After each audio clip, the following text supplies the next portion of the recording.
The person serving water noticed the girl's hand and realized that one of her fingers was broken. Without hesitation, he took the ice cream from the boy standing nearby, ate it in 2 bites, and then placed the cold ice cream on the girl's injured finger. He quickly pulled out her hair tie and fashioned a simple splint for the finger. Playfully, he asked for payment for his medical treatment, but the girl retorted that she hadn't requested his help. He countered, saying he had already treated her and urged her to pay up. Before leaving, he insisted that she should go to the hospital for a proper checkup. The girl and her father later went to the hospital. The doctor examining her was amazed by the splint, commenting that it was timely. Had it been any later, she might have lost the finger. The doctor then advised a CT scan. As they headed to the scan, the girl suddenly heard a familiar voice. It was the same man who had helped fix her finger earlier. Her father intended to thank him, but was interrupted by a violent cough. The man noticed something unusual in the father's condition and placed his hand on his chest, attempting to diagnose the issue. The father, however, brushed it off, insisting it was just a common cold. Not long after, the father's breathing grew labored. At that moment, a severe traffic accident brought a flood of patients to the hospital, leaving the doctors overwhelmed. Seeing her father's worsening state, the girl grew anxious and sought help, but the medical staff were all busy. Desperate, she tried to call for attention, but everyone quickly returned to attending to the accident victims. The man who had served water earlier noticed the situation. Just then, a kind doctor approached, but before he could assist, another doctor called him away. The girl's father was finally taken for a CT scan, but the man, sensing something was wrong, followed them. Inside the elevator, the father suddenly collapsed. The man and the doctor helped him out of the elevator, and the doctor went to fetch medical equipment.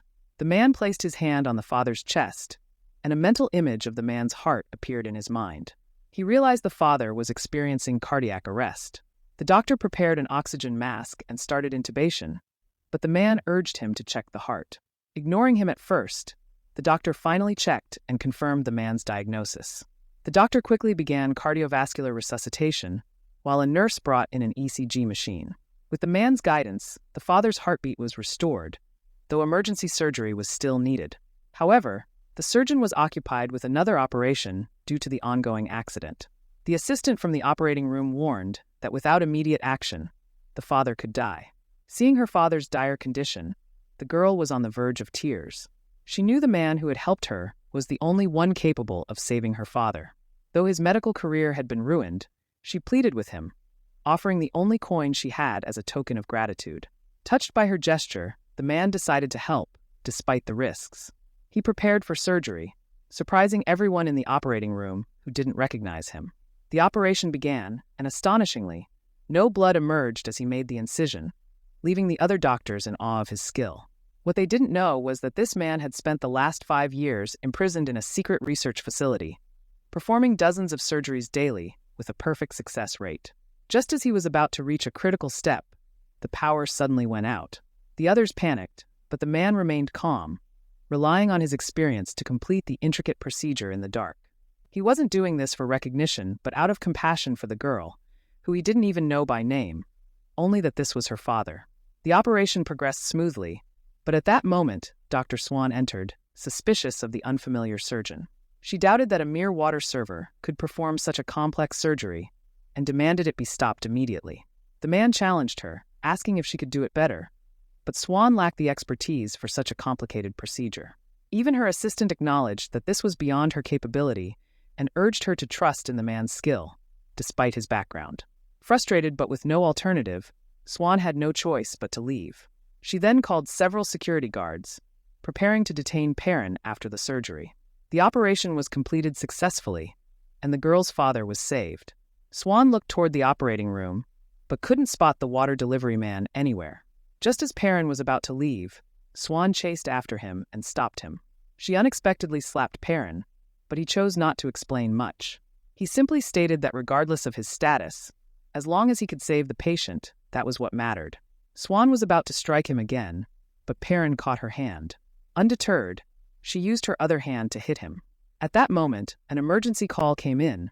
The girl's father was experiencing post-surgery complications, and his blood pressure was dropping rapidly. The nearby doctor panicked, but Perrin had already anticipated this outcome, describing the patient's condition in detail and proposing a solution. Dr. Hahn, who had performed the surgery, rushed over, confirming that the first aid measures were exactly as Perrin had predicted. This surprised Swan, but she still wasn't ready to let him go.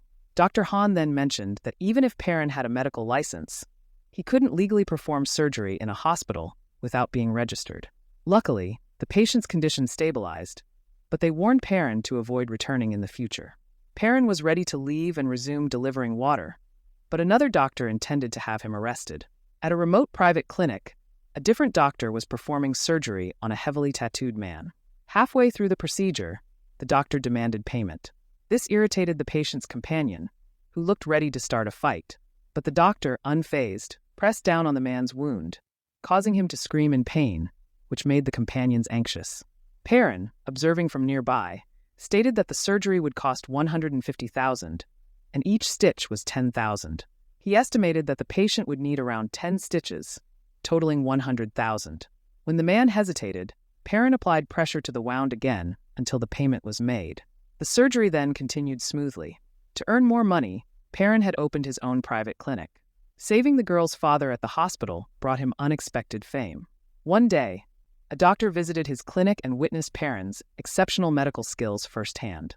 He wanted to recruit Perrin to his hospital to compete with Dr. Hahn, one of the top doctors there, but Perrin wasn't interested. He believed his clinic was more profitable. However, when Dr. Moon offered him a substantial sum of money, Perrin agreed immediately. 2 years earlier, prisoners had been brought to the hospital where Perrin was detained, and he noticed one of them wearing a red string bracelet, identical to the one he had given his girlfriend, Jay, when they were young.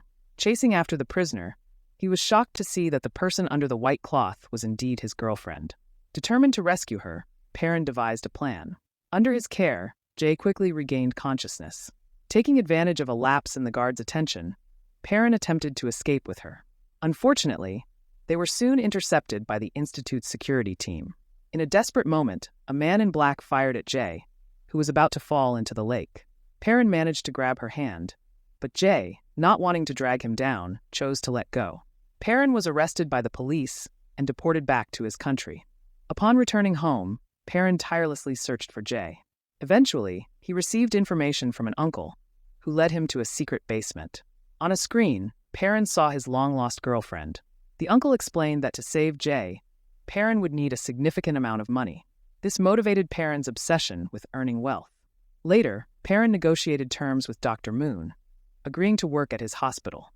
During this time, Perrin caught a glimpse of someone resembling Jay and immediately ran after her, but she disappeared around a corner.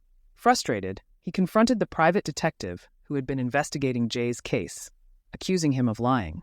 The uncle, however, insisted that Perrin had mistaken the person. They merely looked similar. Perrin began doubting himself, but remained determined to continue the search. After Perrin left, a mysterious man visited the detective, warning him to stop investigating Perrin's girlfriend. Perrin later discovered Jay's presence in the hospital through Dr. Moon's introduction.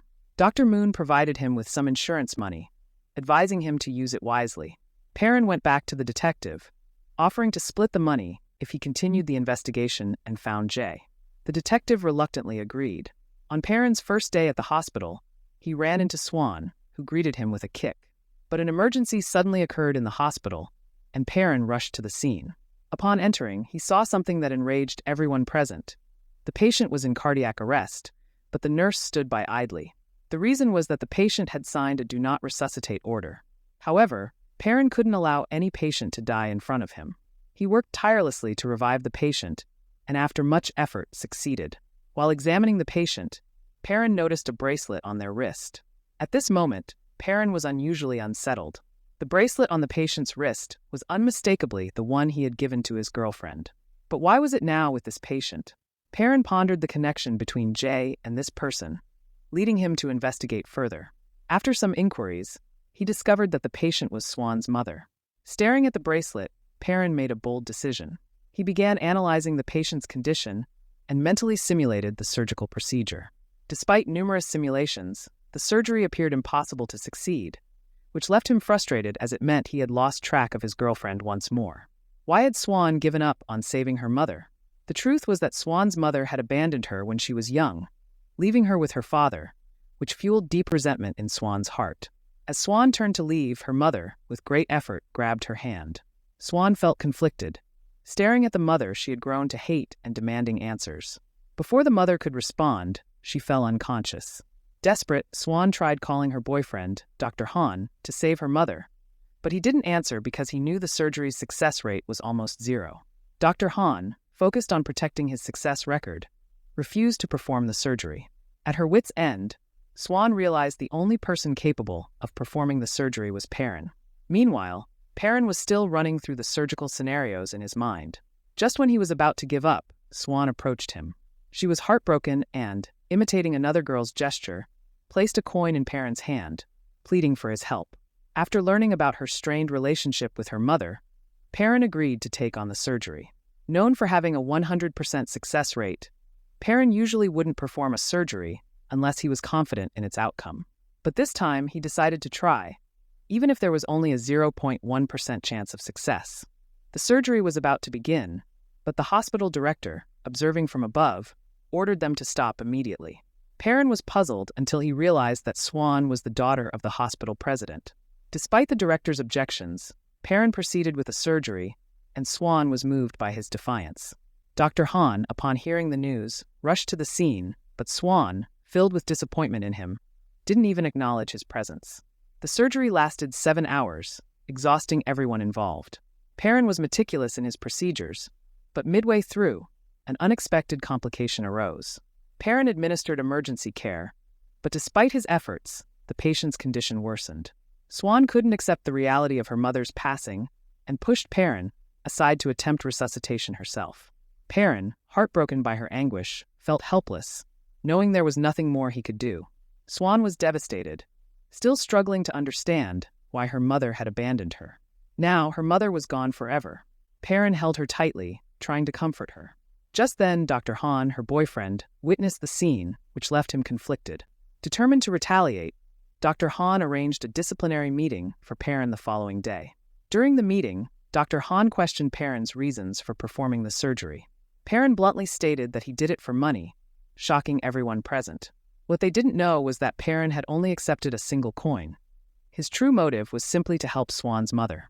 To prevent the situation from escalating, Perrin humbled himself before Dr. Han and prepared to leave, but Dr. Han remained relentless. Unable to hold back his anger, Perrin confronted Dr. Han, accusing him of being unfit to be a doctor. He argued that a true doctor doesn't avoid surgeries with low success rates, leaving patients to die just to protect their reputation. Dr. Han was left speechless, while Swan expressed her disappointment in him. Later, Swan visited her mother's resting place and met Songi, a doctor who bore an uncanny resemblance to Perrin's long-lost girlfriend. It turned out that Songi was Swan's mother's personal doctor. Songi gave Swan some of her mother's belongings and revealed that, despite everything, her mother had always loved her. Swan learned that it was her grandmother who had forced her mother to leave her behind, hoping to provide her daughter with a better life by following her father. Overwhelmed by emotions, Swan finally found closure with her mother, but it was bittersweet as her mother was gone forever. Meanwhile, Perrin received a call from the detective uncle, informing him that he had finally found his girlfriend's whereabouts. Overjoyed, Perrin was instructed to prepare the money and meet at the agreed location. When they reached the agreed location, Perrin was unaware that a man in a black shirt was following them. The man raised a gun just as they were about to meet, but suddenly, a large truck veered out of control and crashed into the uncle's car. Perrin was stunned by what he witnessed.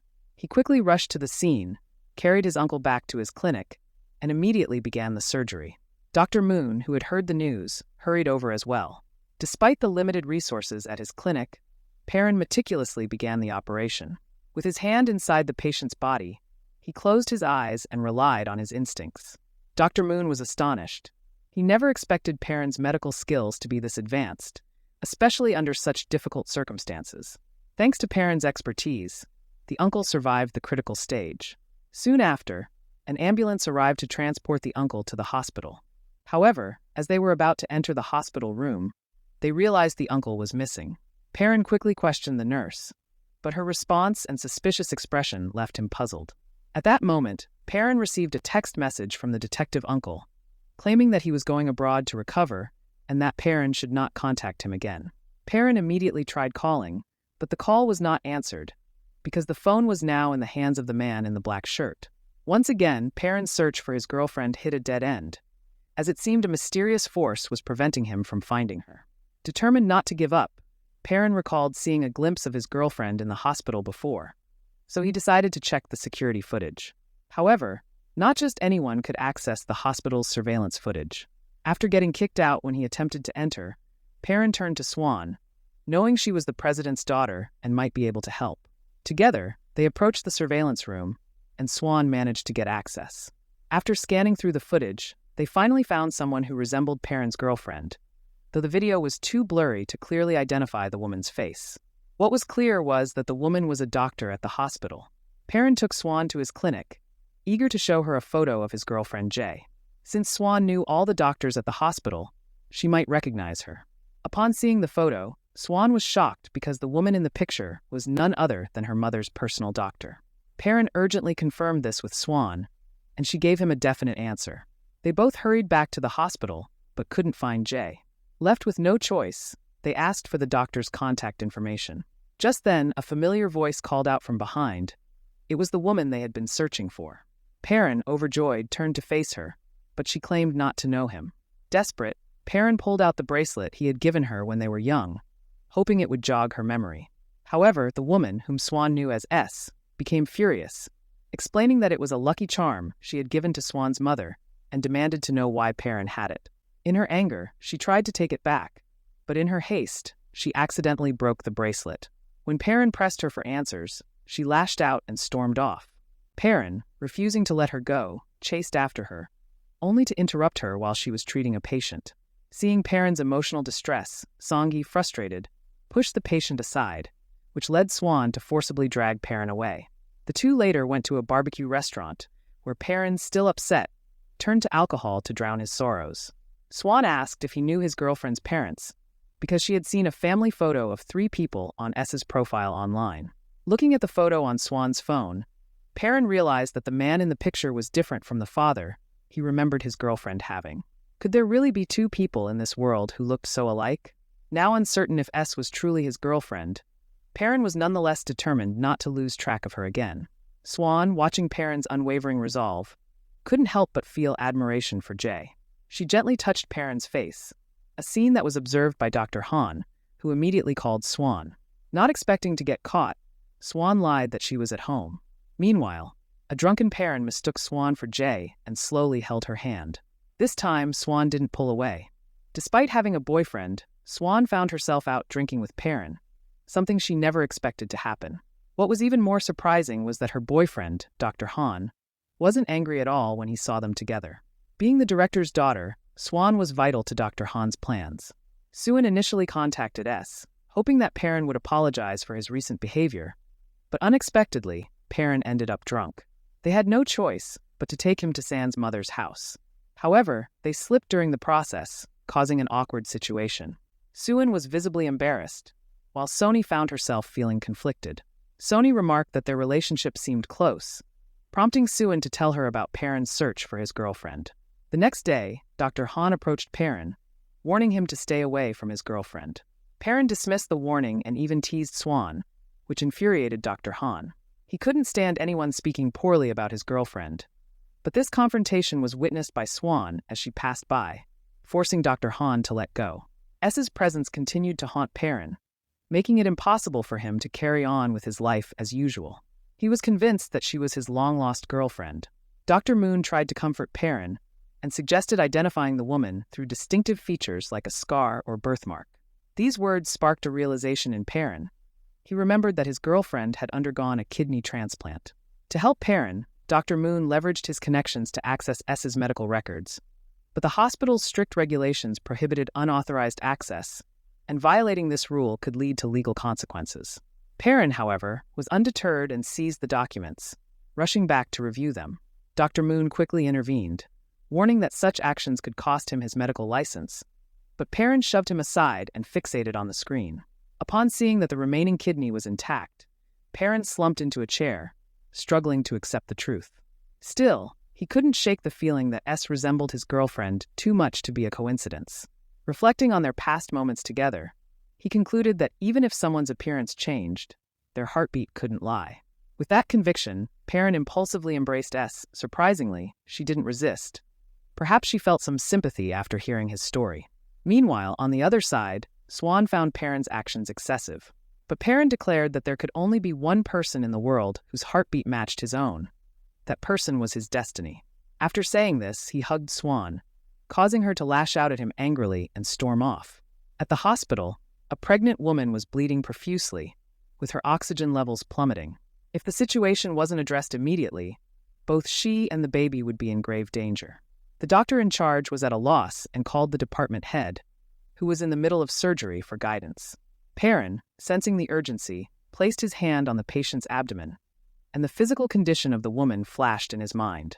His initial diagnosis pointed to a lung laceration, and knowing that a CT scan could delay treatment, Perrin decided to proceed with surgery. Sun He, the anesthesiologist, and Swan, who assisted with the surgery, coordinated seamlessly, and the operation progressed smoothly, astonishing everyone involved. They began to believe that Perrin's small team might soon outshine Dr. Hans. However, during the procedure, the patient's blood pressure suddenly dropped, leading Perrin to suspect an error on S's part. A tense exchange between the two ensued, each defending their expertise.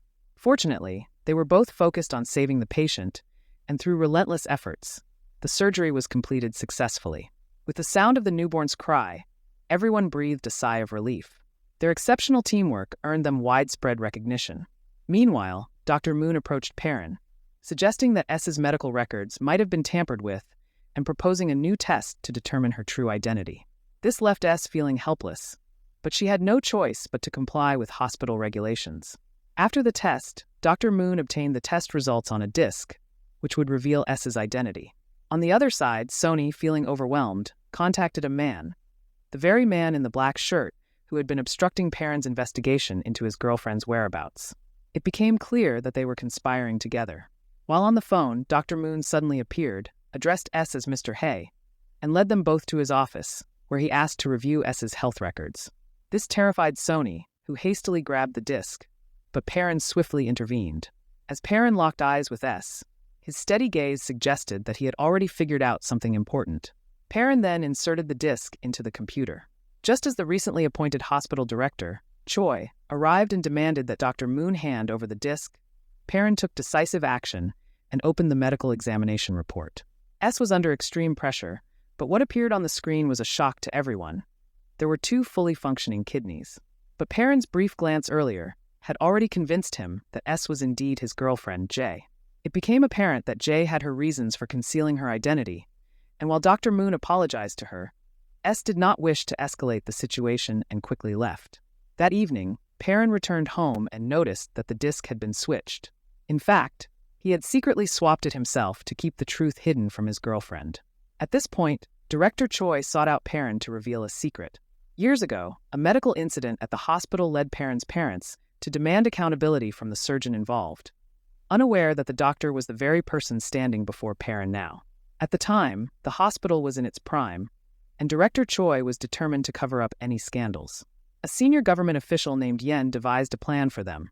Since a North Korean leader needed heart surgery, they arranged for a competent doctor to perform the procedure in exchange for avoiding a conflict.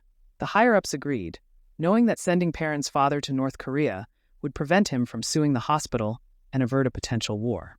Following his parents' divorce, Perrin had no choice but to follow his father abroad. Although the surgery was successful, Perrin's father was subsequently murdered, and Perrin was detained at a research institute. Upon learning the truth, Perrin was devastated. In the aftermath, Director Choi handed over Perrin's father's belongings, including his old glasses, leaving Perrin in tears as he silently mourned. After calming down, he went to Director Choi to hand over the medical report, and then inquired about the patient's family situation. It turned out that after the patient passed away, his wife fell into deep depression and soon passed away as well, leaving behind only a young boy. The boy was later adopted in the United States, and no further information was available. Director Choi expressed a desire to go to North Korea to search for Park's girlfriend, but Perrin advised him to focus instead on resolving the medical incident by finding the orphan and offering an apology. That orphan was currently having dinner with Abbott, Dr. Han. During their meeting, the director encouraged the two of them to marry soon, but Suan said she wasn't ready and excused herself. saying she had something urgent to attend to. In the elevator, she found herself thinking about Perrin, realizing that she might have developed feelings for him. After returning, Dr. Han reviewed some test results and reassured his parents to be patient for a little longer. On that same day, a pregnant woman came to the hospital with the intention of harming her newborn due to the financial burden of raising twins with birth defects. Despite the doctor's attempts to dissuade her, she stubbornly held onto the knife. When Perrin learned about the situation, he became very anxious and rushed to check on the baby. After assessing the situation, he urgently decided that surgery was necessary. Just then, a man stepped in to prevent them from proceeding. It was Abbott's son. He argued that the patient owed an enormous sum in medical bills and intended to discharge her from the hospital. Perrin couldn't bear to see the patient cornered in such a dire situation. As the two argued, one of the twins suddenly went into cardiac arrest. Perrin quickly sprang into action, asking Suan to stop her half-brother, whom she had no hesitation in confronting. Perrin held the child in his arms, knelt beside the hospital bed, and began performing CPR. He gently pressed the child's chest, alternating between chest compressions and artificial respiration, repeating the process multiple times until he successfully revived the child. The joy in his heart was palpable, knowing he had saved a life. Those around him felt a mix of emotions as they looked at the helpless mother and child. Moved by their plight, Perrin silently resolved to help them. He recalled a recent hospital meeting where it was decided that 2 medical teams would be selected to perform heart surgery on high-ranking officials, one led by Dr. Han and the other by Perrin. Although many doubted Perrin's capabilities, Director Oh believed in his skills.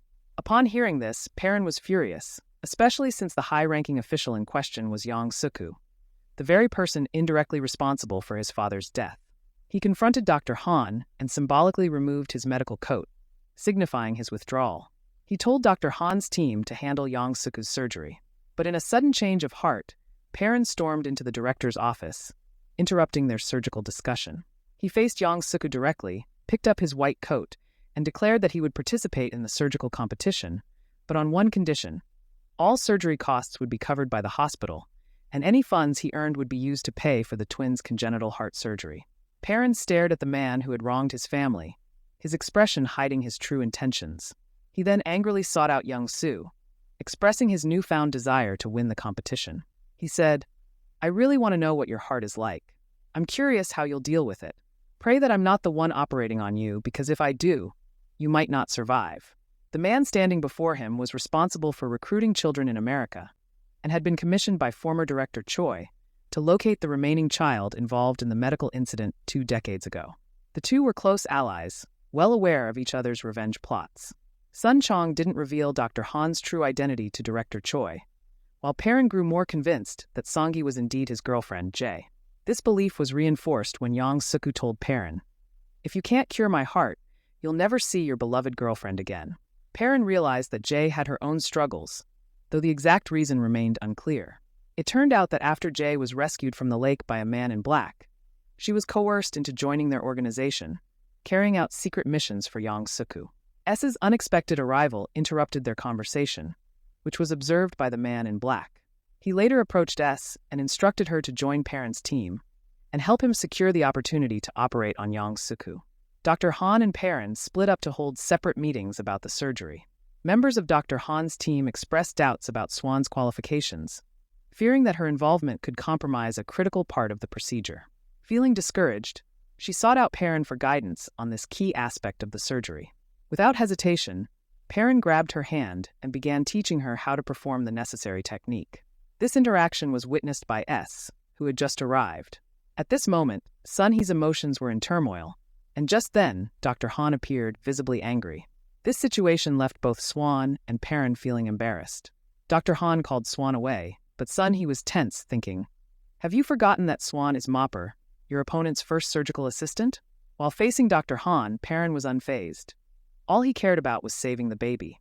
Winning or losing the match meant nothing to him. Perrin felt deeply disappointed in Sony, standing before him, as he couldn't comprehend why Sony was solely focused on winning rather than the success of the surgery. However, Sony had his own struggles that he couldn't share with Perrin.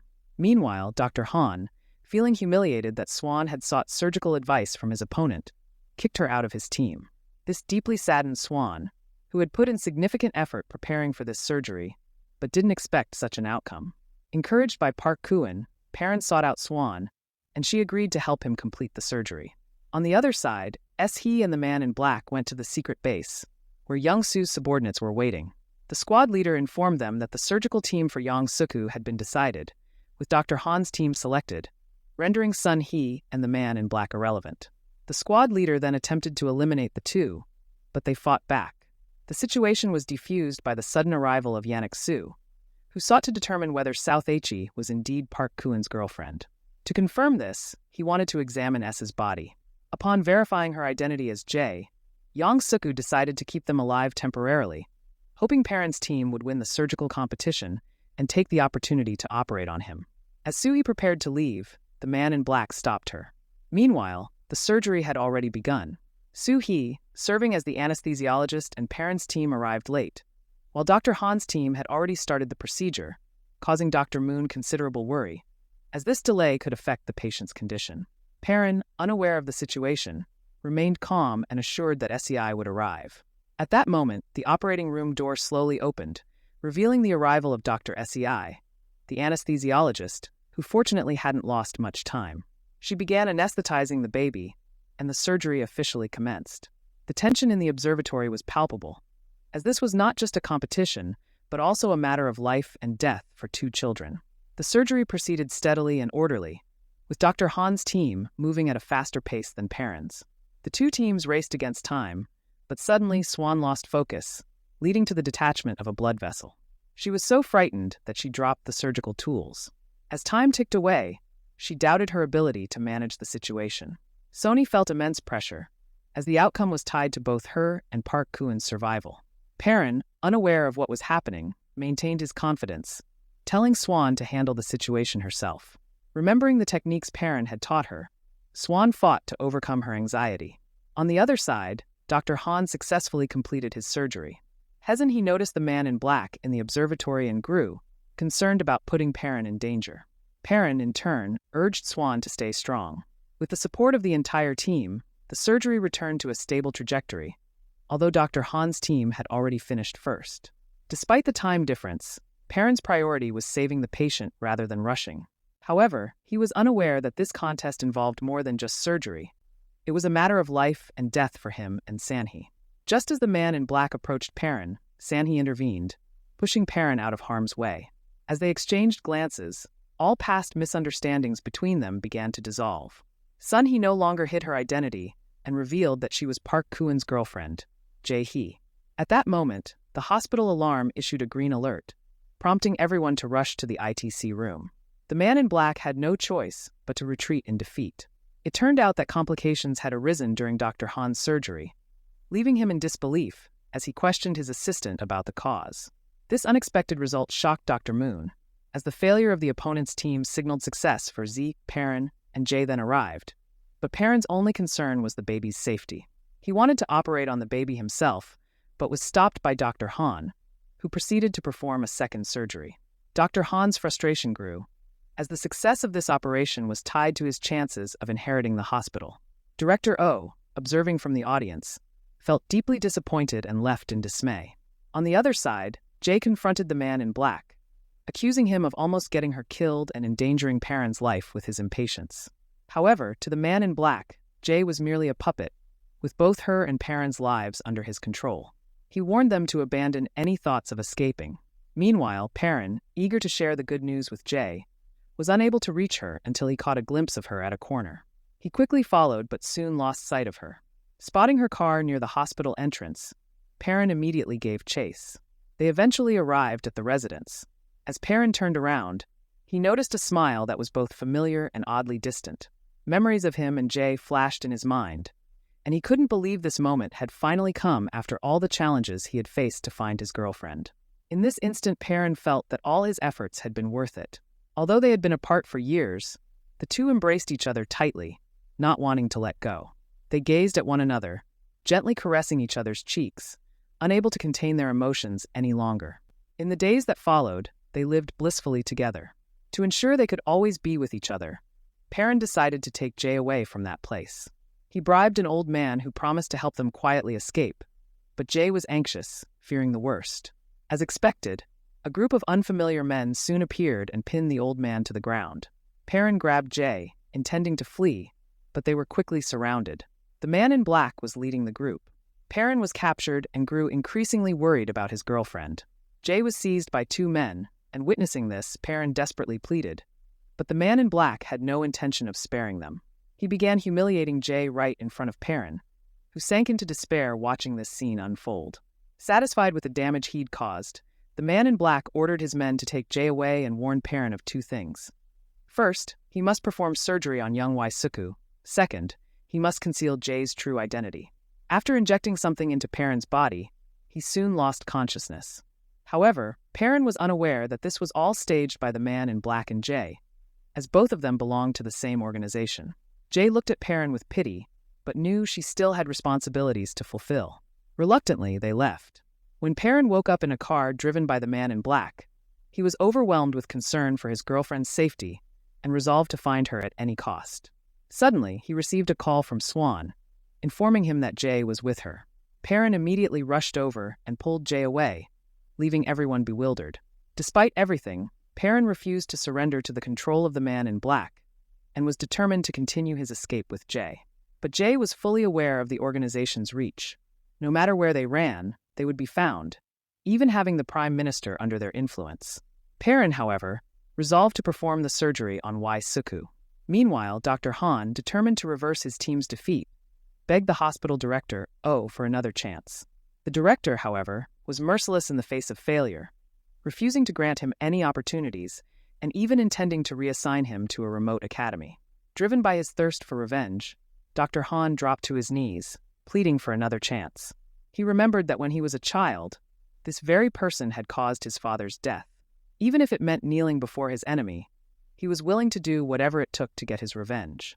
Seeing Dr. Han continually kneeling outside, Director O finally reappeared. He recalled the promises Han made to him as a child, which were starkly different from what he was saying now. Yet, Dr. Han knew this was his last chance. On the other side, Perrin's encounter with a poor old man in need of medical help reignited his determination to confront Dr. Han. However, Director O wore a sly smile, having just promised Perrin's assistant a high position in exchange for ensuring the surgery would fail. This tactic would save a substantial amount of money and benefit the hospital at Dr. Han's expense. As the surgery began, Dr. Jong H. Han revealed to Perrin that the patient had a blood clotting disorder, known as low platelets, which made using anticoagulants impossible. Jong H. Han's aim was to prevent Perrin from continuing the surgery, but Perrin was undeterred. To save the patient, he decided to try an outdated method, reconstructing the left ventricle without the need for anticoagulants. Everyone was shocked, as this type of surgery had an extremely low success rate. Though people had heard of it, no one had actually seen it performed before. Perrin described it simply. It's like this orange is the patient's heart. Cut the surface, remove the dead tissue, and sew it back together. However, the more extensive the necrotic tissue, the lower the success rate. The duel between the two surgical teams captured everyone's attention in the hospital. As Perrin began the chest incision, the calcified sternum saw blade unexpectedly broke, injuring Park Kuen's right hand. The situation alarmed everyone, but Perrin quickly switched gloves and continued the thoracic surgery, even though his gloves were soaked in blood. It became clear he couldn't complete the operation. In desperation, Perrin requested a change in positions with his assistant, but the head nurse intervened.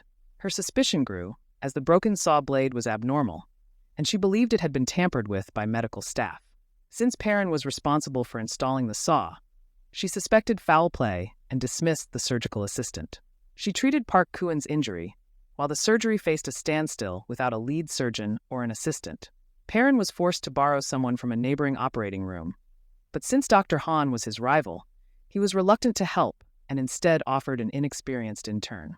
Left with no choice, Perrin accepted the intern, though Swan was furious, doubting the intern's ability to handle such an important task. Dr. Han taunted Swan, asking if she would cross over to help Perrin just for this reason. In truth, Dr. Han had long known that Swan harbored feelings for Perrin, so he refused her request. However, Suen, worried about Perrin, defied Dr. Han's orders and insisted on performing the surgery, taking on the role of assistant surgeon herself. As they swapped positions, the surgery resumed, with Perrin performing the procedure using only one hand, his non-dominant hand at that. This concerned everyone, especially since Dr. Han's team was progressing much faster and soon reached the suturing stage, successfully completing their surgery. On Perrin's side, they reached the final stage, applying electric shocks to the patient's heart, but the heart still refused to beat. The scene was intense, leaving everyone on edge. However, thanks to Park Hoon's tireless efforts, the patient's heart eventually started beating. Everyone sighed in relief as Perrin completed what seemed to be an impossible surgery using only one arm. He joyfully embraced each team member, and when it was Suin's turn, she hugged him tightly, causing a deep, indescribable emotion to stir within Perrin. He then shyly glanced at Jay before announcing the good news to the patient's family. When Director Oh learned that the surgery was a success, he was furious and schemed to bring Perrin down. He arranged for his son to inform the patient's family that Perrin was from North Korea and lacked formal medical education. Distressed by this news, the patient's family confronted and scolded Perrin. Meanwhile, although the patient was now conscious, their condition remained delicate, requiring medical equipment to fully revive them. Dr. Han was confident in the outcome of his surgery, and when the heart monitor showed improvement, his patient regained consciousness. Subsequently, the hospital held a disciplinary meeting for Perrin, during which Dr. Han persistently pressured him, knowing that Perrin's father was his enemy. His questioning made Perrin deeply uncomfortable. After the meeting, Perrin confronted Dr. Han, asking why he was being targeted. Dr. Han brought up an old medical incident, refusing to believe Perrin's explanations. In the midst of this, an alarm from the monitoring room signaled that Park's patient had suffered a cardiac arrest. Thanks to Suin's prompt intervention, the patient's heartbeat was restored, easing everyone's fears. It was later revealed that Suin had taken the initiative to wake the patient early. Despite this, the patient's family didn't accept any explanation, leaving Perrin furious with Suin for her behavior. He confronted her, demanding to know why she acted that way. Suin confessed that if the patient didn't wake up, she feared Perrin would be expelled from the hospital. Perrin retorted, asking why she cared so much, to which she replied, "Because I like him." Suin's unintentional confession was met with rejection, leaving her heartbroken. Jay, hearing about the situation, came to comfort Suin. Although she was Park Hoon's girlfriend, their relationship was not public, so she could only offer Suin a hug to express her sympathy. Later, Suin sought out Perrin to clarify matters and ended up at his residence. There, she noticed 2 pairs of shoes on the floor. Out of curiosity, she checked Perrin's computer and found a wallpaper featuring him and another person. Stunned, she found a CD in the drawer containing Jay's medical examination records. Upon seeing the results, she realized that her best friend was the girlfriend Perrin had been searching for all along. Overwhelmed by this discovery, she felt betrayed, remembering how Jay had comforted her earlier, only to be with the person she loved. Embarrassed and hurt, Suin quickly composed herself and left. Perrin tried to explain, but Suin refused to listen and stormed out. The next day, 2 thugs arrived at the hospital with a menacing attitude, demanding urgent medical attention. Swan, unable to tolerate their behavior, stepped in and was unexpectedly slapped by one of them. Unafraid, Suin slapped him back. As the situation escalated, Perrin appeared just in time. It turned out that the thug was an underling of a tycoon Perrin had once saved. Thanks to the intervention of this underling, the situation was diffused. Suin was surprised by Perrin's unexpected influence and later helped him apply ice to his injury, unable to hide her concern. Jay observed all of this with conflicted emotions. Remembering her time with Perrin, she began to wonder if Suin was a better match for him. She stared at photos on her phone before deciding to delete all of Perrin's pictures, signaling her determination to let him go. She made a bold decision to step back and let Suin have him. Meanwhile, the hospital board met to appoint Dr. Han as the next director, as he had succeeded in operating on Prime Minister Yang Suk-woo. Although Perrin's patient also regained consciousness, the recovery was slower than Dr. Han's patient, securing the director position for Dr. Han. During this time, Director Oh's son received critical documents and was instructed to pass them to the hospital's lawyer. Out of curiosity, he peeked inside and discovered illegal use of hospital funds. That evening, he went to Director Oh's house, and when it was revealed that he had handed the documents to Dr. Han, Director Oh became furious, still distrustful of Dr. Han. Later, while the 3 of them were having tea, Director Oh suggested that Suin and Dr. Han marry quickly. However, both had different thoughts. Dr. Han was aware that his girlfriend had feelings for someone else, but expressed that he wouldn't force her. At that moment, Dr. Han realized why Park's father had been involved in the past medical incident. It was all part of a revenge scheme. Although Dr. Han didn't want to hurt those he cared for, his first step in this plan involved Director Oh's son. During a celebration party, the police arrived and arrested Director Oh's son for corruption and bribery. Perrin began to realize that he had been used as a pawn after the medical incident and questioned Dr. Han about his motives. Dr. Han hinted that seeking revenge might not be the best course, but didn't fully back down. Dr. Han then confronted Director Oh, seeking an acknowledgement of the past medical incident. Director Oh, however, showed no remorse, only contempt. Disappointed, Dr. Han revealed his true identity, stating that he was the orphan from that time. Director Oh, shocked, collapsed in a faint, but Dr. Han remained unmoved, focused solely on his revenge. As medical staff rushed to assist, Suin saw her father lying on the floor and was overcome with worry. She immediately arranged for surgery, but couldn't believe what her boyfriend had done. She confronted Dr. Han, asking him what he had done, but he offered no answer. The medical team took Director Oh away, and Suin, filled with anger and resentment, told Dr. Han, "I will never forgive you," before walking away. After everyone left, Dr. Han sat down on the sofa.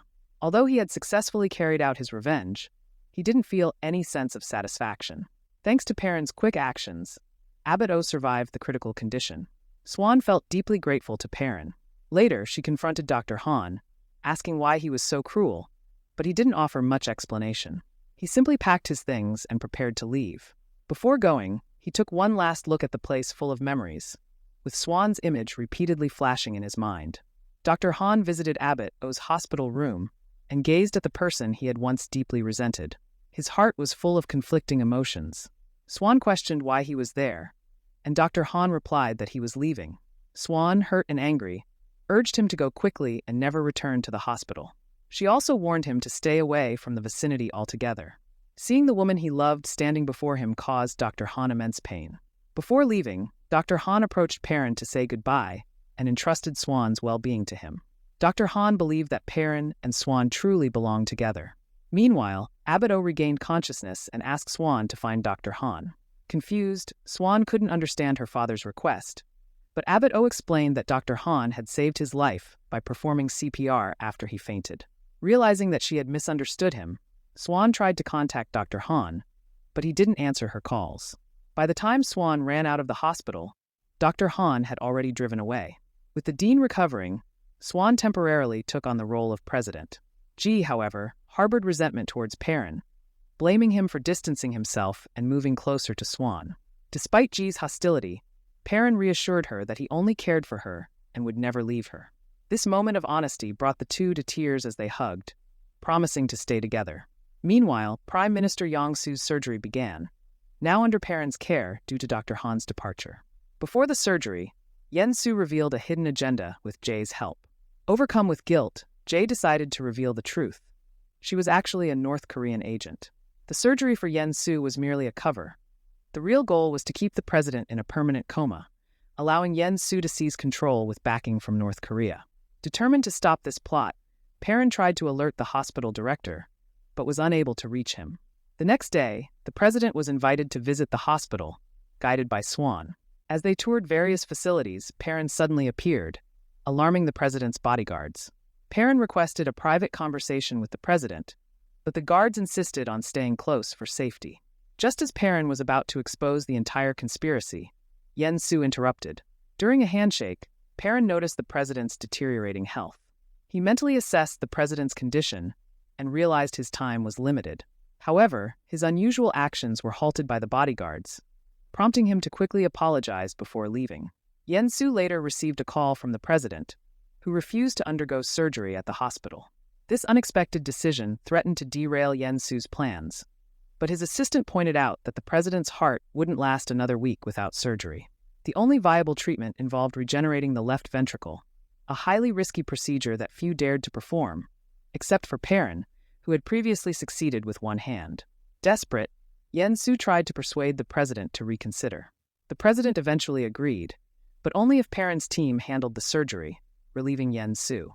As the president arrived at the hospital, Perrin carefully explained the procedure, but was cut off by the president, who only wanted to know the success rate. Perrin hesitated, unable to guarantee 100% success. The operation was then scheduled for the following day, but suddenly the president collapsed, prompting Perrin to swiftly arrange the surgery. With the team's assistance, the president was taken into the operating room, while on the other side, Yen Su held a meeting. According to the Constitution, if the president fell into a coma, the prime minister would assume full authority. The surgery went smoothly, but the president remained unconscious, leaving Yen Su ecstatic. He mockingly suggested that if the president had acted against him earlier, this situation wouldn't have occurred. At that moment, the president unexpectedly opened his eyes, fully aware of Yen Su's scheme. Perrin and Ji arrived just in time, causing Yen Su to realize they had betrayed him. However, the president chose not to remove Yen Su from power, fearing the national instability it might cause. Instead, he decided to forgive him, effectively abandoning Perrin and Jay. Yen Su was given free rein to deal with them as he saw fit.